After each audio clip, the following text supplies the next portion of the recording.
Assalamualaikum warahmatullahi wabarakatuh. Kami dari kelompok 5 ilmu resep terapan yang beranggotakan ada 4 orang. Yang pertama ada Afifah, yang kedua ada Ahwa Farihan Kusubhan, yang ketiga ada Sifa Fauzia, dan yang keempat ada Fauzia Khansa Amani. Di sini kami akan membahas tentang pengkajian resep. Sini ada 4 resep. Resep pertama akan dibacakan oleh Ahwa Fariha. Di sini ada resep biasa, resep non-racikan, yang isinya recipe Baclofen Tab Nomero 20 Signa Ter Dedie Semel, atau ambillah Baclofen tablet sejumlah 20, tandai 3 kali satu hari. Lalu ada resep Pinetoin tablet nomor 20 Signa Tri Dedie Semel, resipe Pinetoin tablet nomor 20 Dedie Semel, ambillah Pinetoin tablet sejumlah 20, tandai 3 kali sehari 1 tablet. Lalu ada resipe Ranitidin tablet nomor 15 Signa Duo Dedie Semel, ambillah ranitidin tablet sejumlah 15, tandai 2 kali 1 hari. Lalu ada resep kalium diklofenak 50 mg, nomor 15 Signa Duo Dedie Semel, ambillah kalium diklofenak tablet sejumlah 15, tandai 2 kali 1 hari. Lalu di sini ada screening resep. Dari resep di atas, di mana resep itu tidak ada alamat pasien, berat badan pasien, stabilitas obat, dan lama pemberian obat. Karena karena di resep tersebut sudah tercantumkan di data administrasi rumah sakit. Lalu kesimpulannya adalah resep ini bisa dilayani karena memiliki kajian administrasi dan kesesuaian farmasetika yang benar. Lalu bentuk sediaan dan kekuatan lainnya. Untuk Baclofen tablet 10 mg itu ada nama lainnya Lioresal 10 mg per tablet. Lalu untuk Phenytoin tablet 50 mg itu ada Quitoin tablet 100 mg dan 100 mg per 2 mili atau 50 mg per mili ampul. Lalu ada Phenytoin 50 mg per tablet. Lalu ranitidin tablet 150 mg itu ada Ranin 150 mg, ada ranitidin 150 mg per tablet atau 25 mg per ampul, dan Ranoxin 150 mg per tablet. Lalu ada Diclofenac tablet 50 mg, ada Aclonac 25 mg per tablet atau 50 mg per tablet. Lalu ada Cetaflam 25 mg per tablet atau 50 mg per tablet, dan Exaflam 25 mg per tablet atau 50 mg per tablet. Lalu di sini ada dosis dan perhitungan. Berhubung ini bukan resep racikan, jadi tidak ada perhitungan dosisnya. Lalu di sini ada dosis lazim dan dosis maksimal. Untuk Baclofen tablet itu dosis lazimnya 5-10 mg per hari, lalu dosis maksimumnya itu 150 mg per hari. Ini sesuai dengan dosis yang ada di resep. Lalu Phenytoin itu ada Phenytoin 50 mg, di dosis lazimnya itu 3-4 mg per kilogram berat badan atau 150-300 mg per hari. Dosis maksimumnya itu 600 mg per hari. Ini dosisnya lebih rendah yang dipakai di resep. Lalu ranitidin itu dosis lazimnya 1 kali 150 dan 1 hari 300 mg. Dosis maksimalnya 300 mg per hari. Ini sesuai dengan yang di resep. Kalium diclofenac tablet 50 mg, dosis lazimnya itu 75-150 mg per hari. Dosis maksimumnya itu 150-200 mg per hari. Ini sesuai dengan yang di resep. Lalu di sini ada khasiat dan efek samping. Untuk Baclofen, khasiatnya itu untuk mengobati nyeri otot, kejang, dan kekakuan pada organ multiple sclerosis atau cedera penyakit tulang belakang. Efek sampingnya itu mengantuk, astenia, pusing, sakit kepala, dan mual. Lalu ada Phenytoin, ini untuk obat anti epilepsi atau obat kejang. Efek sampingnya itu anomali kognital, efek samping lainnya itu nekrosis hati, ataksia, kebingungan, sembelit, depresi, dan lain-lain.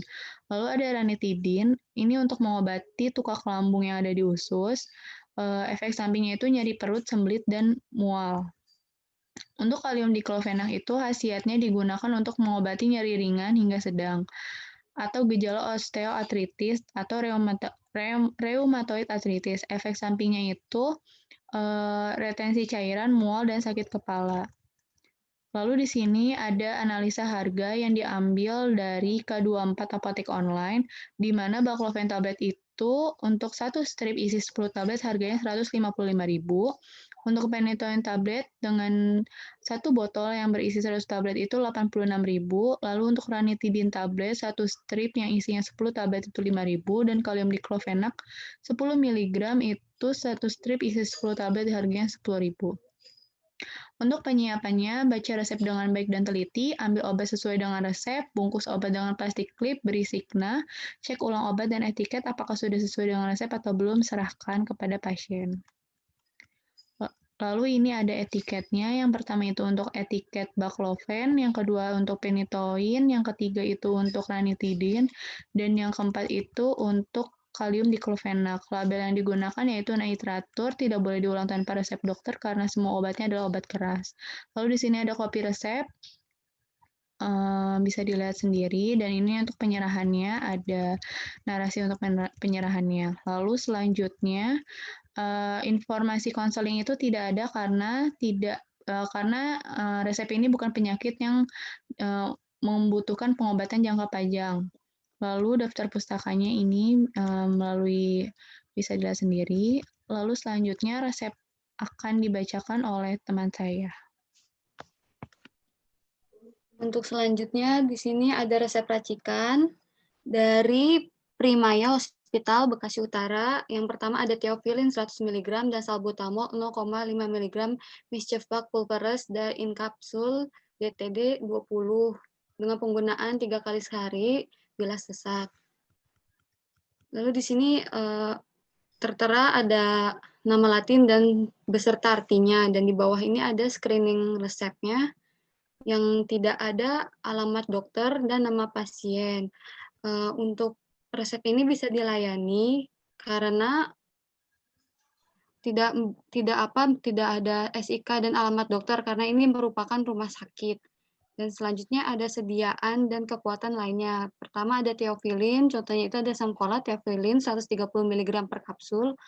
Dan kedua itu ada Retapil SR theophylline 300 mg per kaplet lepas lambat. Dan ketiga ada larutan intravena, ada yang 100, 200, 400 mg per hari.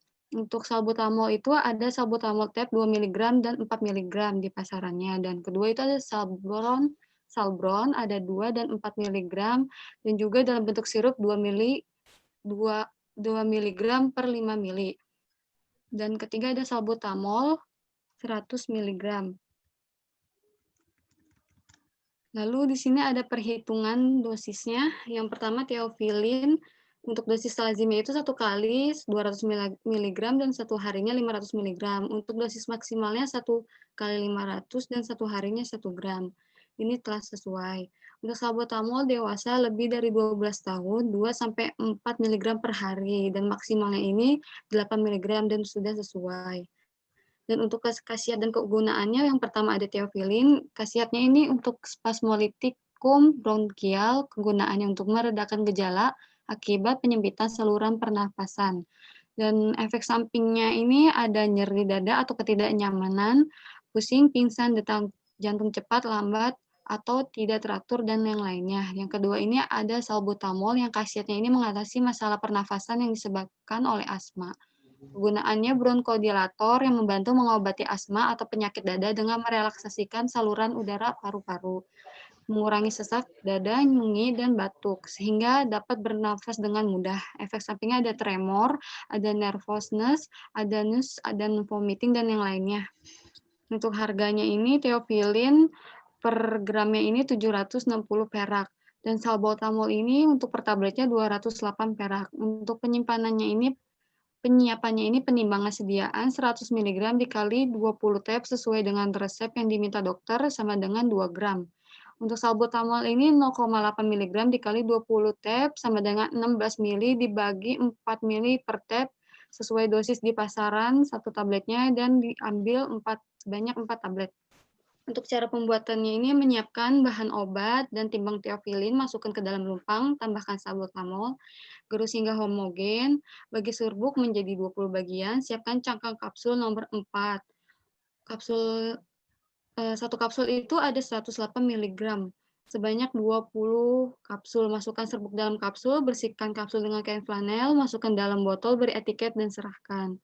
Berikut etiket dan labelnya. Di sini ada kopi resep dan etiketnya dan tidak boleh diulang tanpa resep dokter karena obat ini termasuk obat keras. Lalu di bawah ada penyerahannya. Yang pertama, siapkan obat yang telah dibuat. Kedua, masukkan obat dalam wadah. Yang ketiga, beri etiket sesuai resep dan penggunaannya. Yang keempat, memanggil pasien dan memastikan pasien sudah tepat.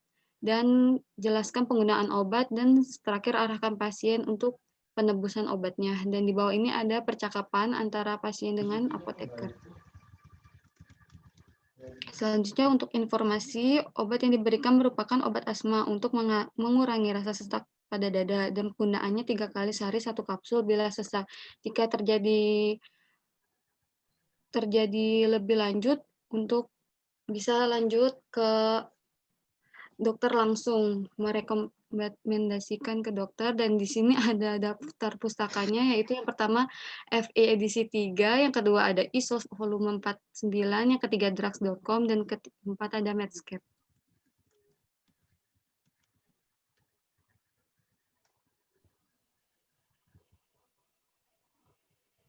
Lalu selanjutnya ada resep dari Rumah Sakit Awal Brus Bekasi, ada yang berisikan resepnya ada David FT nomor 30, S1 DD3, Lazavin nomor 30, S2 DD1, Gastrolan nomor 10, S1 DD1, Kankolan S3 DD1 nomor 30 untuk Nyonya Mona umur 48 tahun 4 bulan.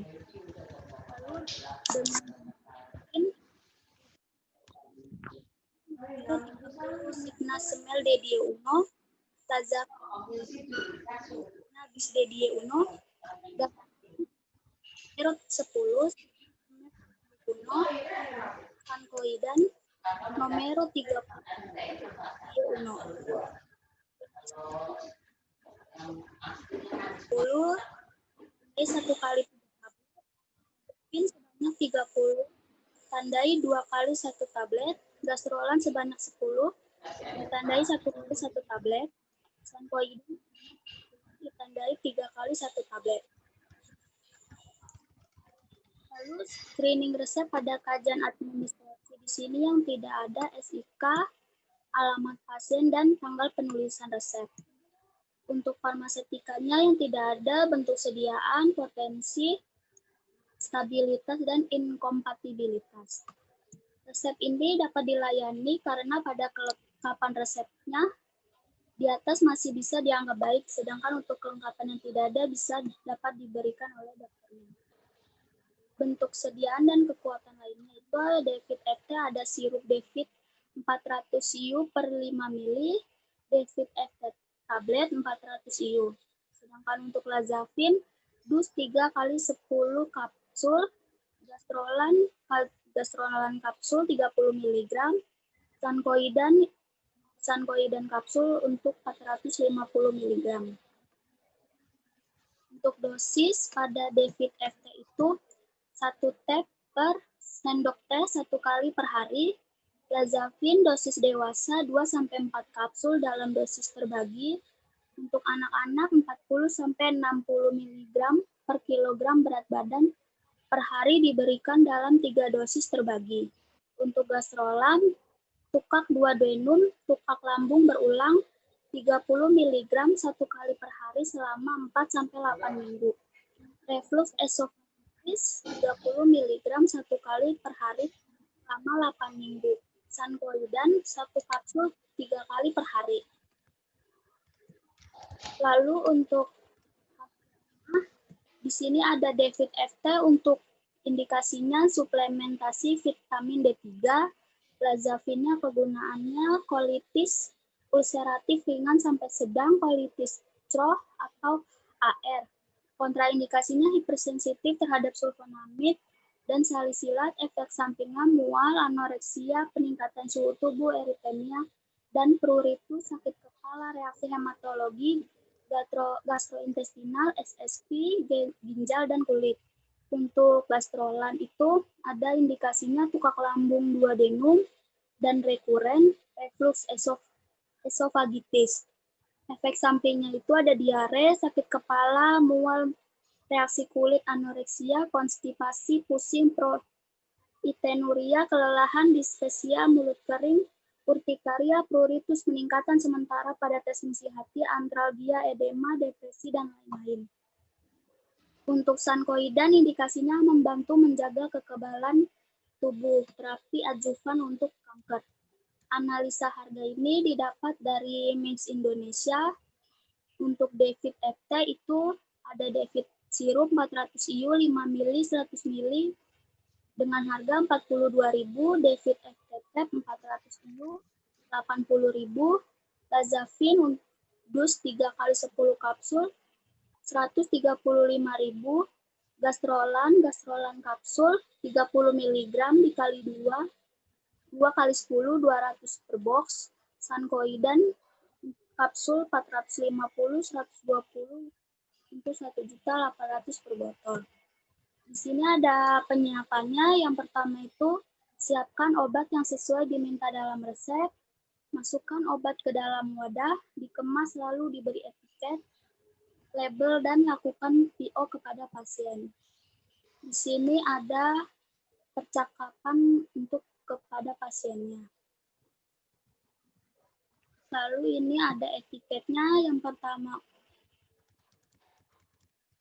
Lalu di sini ada etiketnya yang pertama untuk David FT dengan label tidak boleh diulang tanpa resep dokter. Yang kedua untuk Lazavin dan tidak boleh diulang tanpa resep dokter. Ada Gastrolan dengan label tidak boleh diulang tanpa resep dokter dan etiket sankoidan untuk label tidak boleh diulang.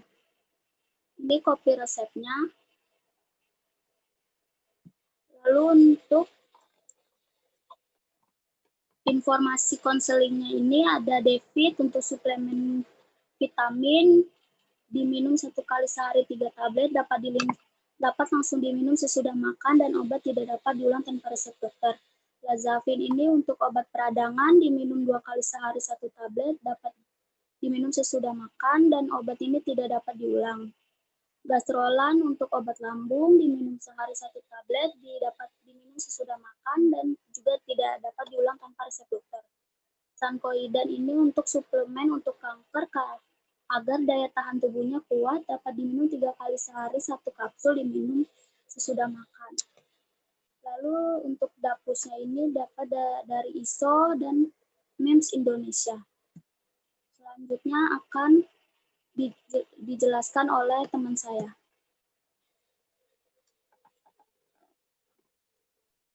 Oke, untuk resep selanjutnya di sini ada 3 resep yang berisi isoprinosin. Yang resep pertama berisi isoprinosin sirup, yang kedua ada ozen sirup, yang ketiga ada resep racikan. Untuk resep pertama, resipe isoprinosin sirupus nomor 1, Signa Tridedie 2 ml. Artinya, ambillah isoprinosin sirup sejumlah 1 botol, digunakan 3 kali sehari 2 ml. Lalu untuk resipe ozen sirupus nomor 1, Signa Duodedie 2 ml. Artinya, ambillah ozen sirup sejumlah 1 botol, digunakan 2 kali sehari 2,5 ml. Lalu yang ketiga ada resipe Vectrin 50 mg, Lasal 0,5 mg, Catricin 2 mg, Miscevac pulvis Datalus dosis nomor 15, Signa Tridedie 1 pulvis. Artinya, ambillah Vectrin 50 mg, Lasal 0,5 mg, Catricin 2 mg. Campur dan buatlah serbuk sesuai dengan jumlah sebanyak 15 bungkus, digunakan 3 kali sehari 1 serbuk. Lalu untuk screening resep berdasarkan kajian administrasi dan farmasetikanya, yang tidak ada ini yaitu umur pasien, alamat pasien. Untuk umur dan berat badan pasien, kita ditanyakan langsung kepada pasiennya, didapat 10 tahun dan 31 kilogram. Kesimpulannya, berdasarkan persyaratan administrasi dan farmaseutik pada resep ini tidak lengkap karena di dalam resep tidak memuat umur pasien, berat badan pasien. Akan tetapi, resep masih dapat dilayani karena umur pasien dan berat badan pasien dapat ditanyakan langsung kepada pasien. Lalu selanjutnya ada bentuk sediaan dan kekuatan lain. Yang pertama ada isoprenosin sirup. Di sini ada isprinol, laprosin, dan viridis sirup dengan kekuatan yang sama, yaitu 250 mg per mili dengan volume 60 mili. Lalu untuk ozen sirup, di sini ada ozen sirup, ketimin, intrizin, dan lerzin dengan kekuatan dan volume yang sama, yaitu 5 mg per 5 mili dengan volume 60 mili. Lalu untuk Vectrin, di sini ada Vectrin dan Reskutein dengan dengan kekuatan sediaannya itu 300 mg. Lalu untuk Lasal, di sini ada Lasal, Asmacel, Atarol, Astarol, Bromosal, Glisen, Salbutamol, dan Salbufen dengan bobot kekuatan sediaan masing-masing yaitu ada yang 2 mg, ada yang 4 mg per tablet. Lalu untuk Ketrisin, di sini ada Ketrisin, Kenacort, Kenacort, dan Omenacort dengan kekuatan sediaan 4 mg. Lalu untuk dosis dan perhitungannya, di sini isopirenosin yang berisi metisoprinol dengan dosis sekali minumnya yaitu 500 mg dan untuk seharinya itu 1.500 mg. Untuk dosis lazimnya di sini 50 mg per kilogram per hari, maka obat dalam resep ini sesuai. Untuk yang kedua yaitu ada ozen sirup, yaitu yang berisi cetirizin di HCl dengan dosis resepnya itu 2,5 mg per hari, per satu kali minumnya 2,5 mg dan 5 mg per hari. Dengan dosis lazimnya untuk anak yaitu 5 mg per hari, maka obat dalam resep dengan dosis lazim ini sesuai. Lalu untuk Vectrin yang berisi erdostein, untuk sekali minumnya 50 mg dan untuk perharinya 150 mg. Ini masih keterangannya sesuai. Lalu untuk Lasal yang berisi salbutamol sulfat, untuk sekali minumnya 0,5 mg dan perharinya 1,5 mg. Untuk dosis lazimnya ini 0,1 sampai 0,2 mg per kilogram per hari. Untuk keterangannya ini obat dalam resep dengan dosis lazim ini lebih rendah. Lalu untuk Ketrisin yang berisi triamcinolon, untuk dosis sekalinya itu 2 mg dan perharinya itu 6 mg. Untuk dosis lazimnya ini 4 sampai 48 mg per hari. Maka obat dalam resep dengan dosis lazim ini sesuai. Lalu selanjutnya yaitu untuk perhitungannya.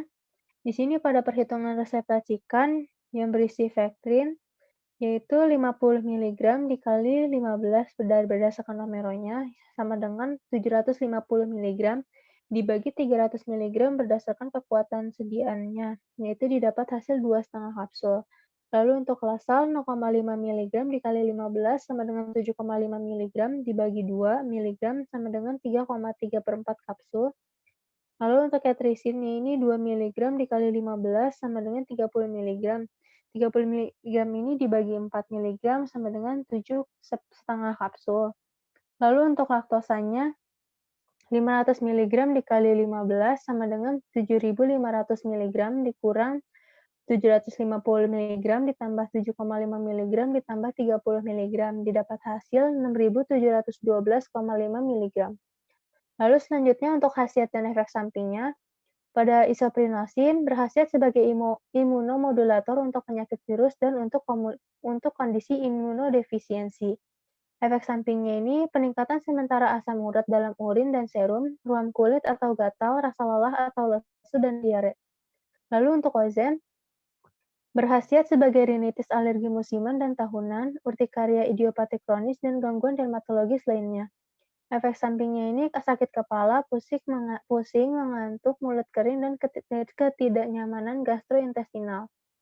Lalu selanjutnya untuk Vectrin, berhasil sebagai agen mukolitik, pengencer lendir pada gangguan saluran pernafasan akut dan kronis.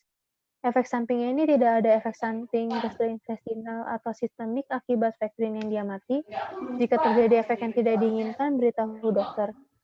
Lalu selanjutnya untuk lasal, berkhasiat untuk meredakan asma bronkial, bronkitis kronis, emfisema, dan kondisi bronkospasmatik lainnya. Efek sampingnya ini tremor dan palpitasi. Lalu untuk ketrisin, berkhasiat sebagai pengobatan nyeri akut dan kronik dari rongga mulut. Misalnya ulcus olfitosa, stomatitis ulceratif, dentus stomatitis, gingivitis desquamatis, lichen olanus erosiva, lesi mukosa oral karena trauma. Efek sampingnya perubahan metabolisme glukosa, katabolisme protein, dan tukak peptik aktif. Lalu selanjutnya untuk analisa harga. Analisa harga ini didapat berdasarkan MIMS online ya, berdasarkan mims.com. Untuk yang pertama, isoprenosin sirup didapat hasilnya 61.200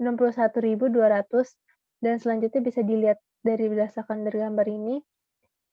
Jadi untuk semua obatnya ditambah biaya peracikan obat, maka didapat totalnya itu Rp138.490. Lalu untuk penyiapannya, penimbangan bahannya ini di sini ada Vectrin, lasal, ketrisin, dan laktosa yang masing-masing ditimbang. Pada proses penyiapannya ini, disiapkan isoprenosin sirup 1 botol, siapkan ozen sirup 1 botol. Pada pembuatan resep racikan, timbang semua bahan obat, yaitu Vectrin, lasal, ketrisin, dan laktosa. Siapkan lumpang dan nalu. Lapisi lumpang dengan sedikit laktosa, masukkan lasal, tambahkan sebagian laktosa, gerus homogen. Masukkan ketrisin, tambahkan sebagian laktosa, gerus homogen. Masukkan Vectrin, tambahkan sisa laktosa, gerus homogen.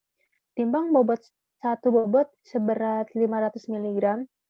Bagi 2 serbuk sama rata, masing-masing 7 bagian. Bungkus, masukkan ke dalam wadah, beri etiket, dan serahkan.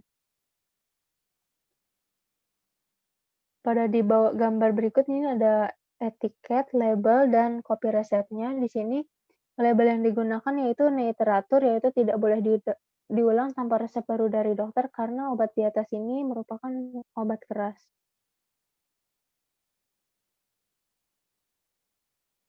Ya, ini contoh kopi resepnya. Dan ini merupakan proses penyerahannya. Dialognya bisa dilihat pada gambar berikut. Lalu selanjutnya informasi konseling. Tidak ada konseling karena bukan penyakit dengan pengobatan jangka panjang yang memerlukan konseling. Lalu untuk daftar pustaka yang digunakan yaitu menggunakan mims.com online, lalu drugs.com, dan ISO volume 48. Baik, sekian presentasi dari kelompok 5. Kurang lebihnya mohon maaf. Wabillahi taufiq wal hidayah. Wassalamualaikum warahmatullahi wabarakatuh.